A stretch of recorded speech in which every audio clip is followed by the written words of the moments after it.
video. If you do not have a dedicated graphics card, that's okay. There's a great encoder built into OBS called X264. When you select the X264 encoder, it means that your processor, your Intel or AMD processor, will be processing all of the recording, putting a much greater load on your entire computer as a result. All right, once you've selected your encoder, and I'm going to do my settings as X264, you need to choose what bit rate, what rate control essentially you want to use here.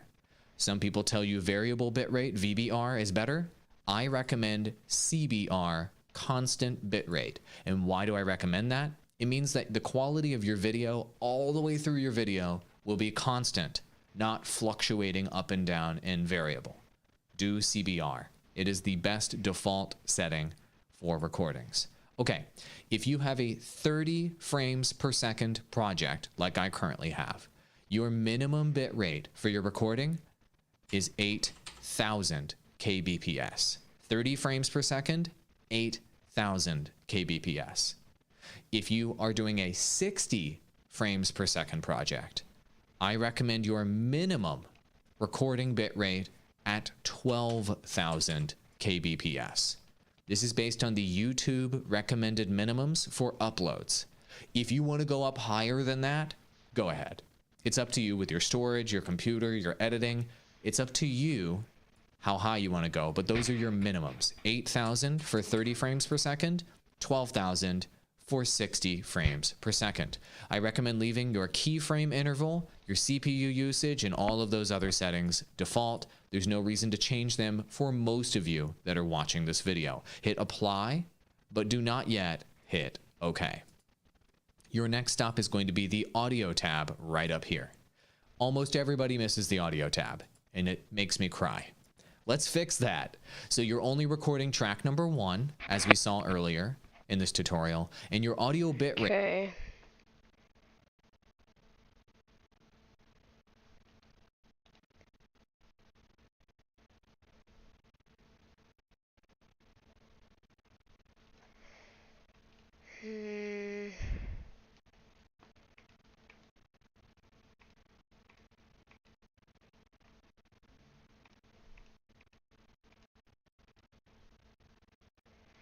Who is this guy?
Profile new.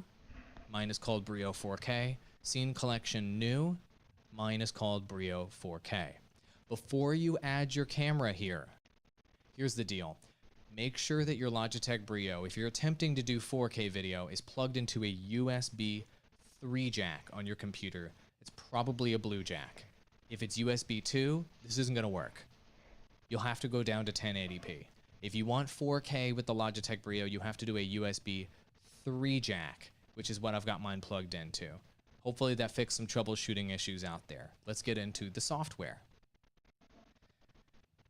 You should already have all of your drivers installed and updated, and Logitech G Hub, which is what this program is, up on the screen. It's working. You've got a confirmed signal.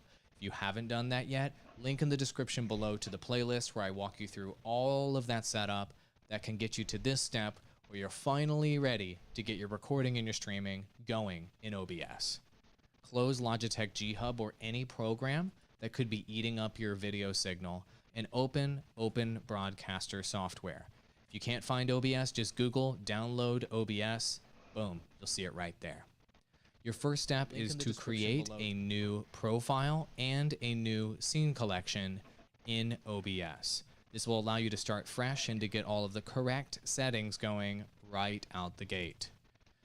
So, profile new, mine is called Brio 4K. Scene collection new, mine is called Brio 4K. Before you add your camera here, you have to go down to the bottom and go to the Settings tab. If your settings are not correct before you add your camera, everything's going to be jacked up and you're not actually going to be streaming and recording in 4K. It'll be something else, and your quality will be significantly lower until you take these steps. So click the Settings tab, and here within Settings, your first stop in Settings is always the Video tab.